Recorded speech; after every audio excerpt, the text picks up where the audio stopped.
একেবারে কোর্ট থেকে বেরিয়ে এখানে চলে এসেছি, তাই আমার পোশাক পরিবর্তনের সময় বা সুযোগ হয়নি, সেই জন্য আমি ক্ষমা পাচ্ছি, সবাই আমাকে ক্ষমা করবে।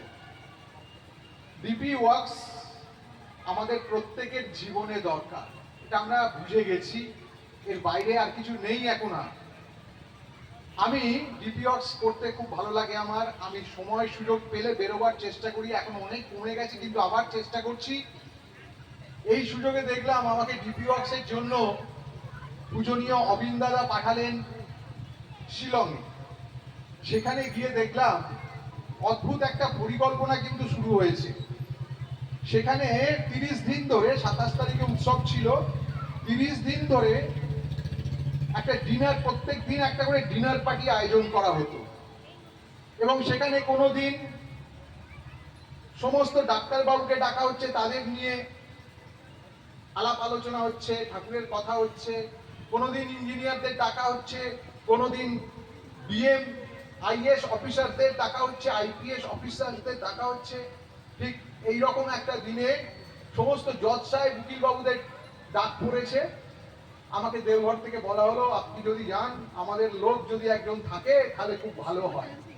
তো আমি তার আদেশ মেনে আমি গিয়েছিলাম, এবং গিয়ে কি দেখলাম যে যারা অদীক্ষিত গুরু ভাই, এই যে শিলংয়ের বাচ্চা বাচ্চা ছোট ছোট ছেলে মেয়েদের থেকে শুরু করে বড়রা পর্যন্ত, তাদের আদর আপ্যায়নে এত খুশি, এত খুশি, তারা ভাবছে যে এই রকম ভাবে তো আমাদের কেউ ডাকে না।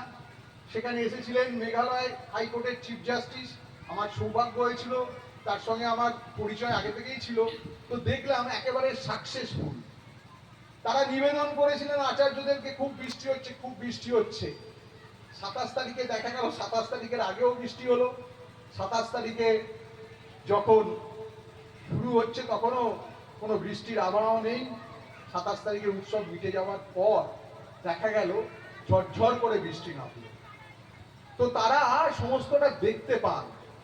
আর তাই জন্যই বলি ডিপি ওয়ার্কস আমাদের খুব প্রাণের জিনিস, আমার খুব প্রাণের জিনিস। কারণ আমার নিজের জীবনের ঘটনাটা বলি, আমার মনে খুব দুঃখ ছিল জানেন, যে সবার নিজের দীক্ষার দিনটা সবাই মনে রাখে, সবাই মনে রাখে, সবাই আনন্দ করে যে এই দিন প্রথম দীক্ষার দিন, সদ্গুরুর দীক্ষা পেয়েছি, ভীষণ আনন্দ করে। কেউ সৎসঙ্গ দেয়, কেউ ভান্ডারার আয়োজন করে, বিভিন্নভাবে করে। কিন্তু আমার এত দুঃখ ছিল যে আমি খুব ছোটবেলায় আমার দীক্ষা হয়েছিল। আমার 1968-এ আমি নাম পেয়েছিলাম, মানে 12 বছরেরও আগে। তো নিয়ম অনুযায়ী আমাদের ওই তখন থেকে ইষ্টবিধি করতাম। তো দেখাচ্ছিল যে আমার মানে মনে ছিল না কবে আমি দীক্ষা পেয়েছিলাম, আর বাবা মাও লিখে রাখেনি। মনে খুব দুঃখ ছিল যে এত লেখাপড়া করে এত ডিগ্রি পেয়ে আমার লাভটা কি হলো, যদি সদ্গুরুর দীক্ষার দিনটাই যদি আমি মনে রাখতে না পারতাম। আমি এত বক্তৃতা দিয়ে বেড়াই, এত হাততালি পাই, কিন্তু আমার লাভটা কি হলো, আমি নিজের দীক্ষার দিনটাই জানি না। তো যাই হোক, একদিন ফোন এলো ওই ডিপি ওয়ার্কসের করতে করতে, কোনো গুরু ভাইরা আমাকে ফোন করেছেন জীবনদার বাড়ি থেকে। আমি বুঝতে পারলাম যে আপনারকে কয়েকটা প্রশ্ন করবো দাদা, আপনি বলবেন। তো বলতে বলতে শুরু করলো যে সতীশচন্দ্র সিংহ রায় এইখানে এই যদুবেরিয়া অঞ্চলে যিনি প্রথম ঠাকুরকে এনেছিলেন, সেই যদুবেরিয়াতে মাঝেরাঠি, সেখানে জেঠুর নাম, বাবার নাম, মায়ের নাম বলতে বলতে আমি দেখলাম হ্যাঁ, তখন তো সেই সময় তো আমরা এখানেই থাকতাম। সব ঠিকঠাক মিলে গেল। ইভেন আমার ছেলে মেয়ের, এই বর্তমান প্রজন্মের ছেলে মেয়েদেরও নাম ঠিকানা জিজ্ঞাসা করলো, সব হয়ে গেল। শুধু বললো দাদা সব প্রশ্নের উত্তর পেয়ে গেছি, ভালো থাকবেন, জয়গুরু।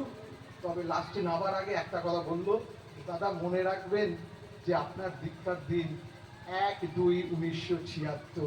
আমি দেখলাম 12 বছর কিন্তু আমার সেই অর্থে সেই দিনই হচ্ছে বা সেই সময় হচ্ছে।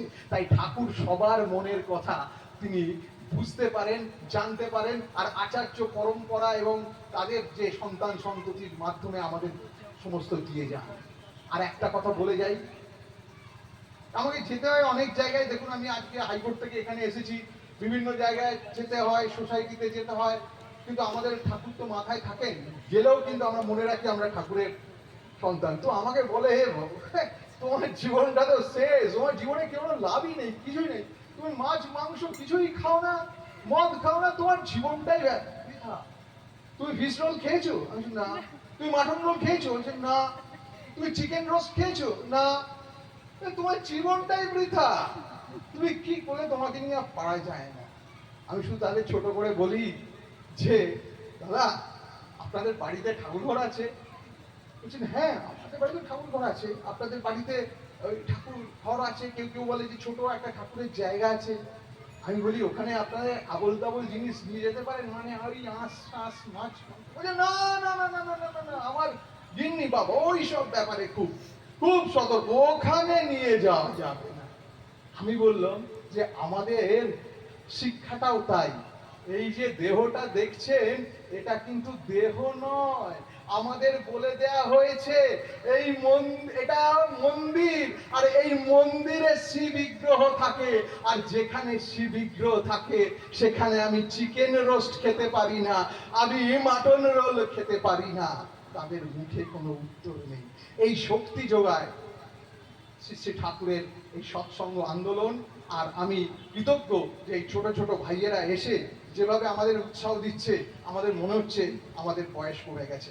ওরা অনেক কষ্ট করে আছে, ওদের সবার জন্য মঙ্গল প্রার্থনা করি শ্রী শ্রী ঠাকুরের রাতুল চরণে। জয় গুরু।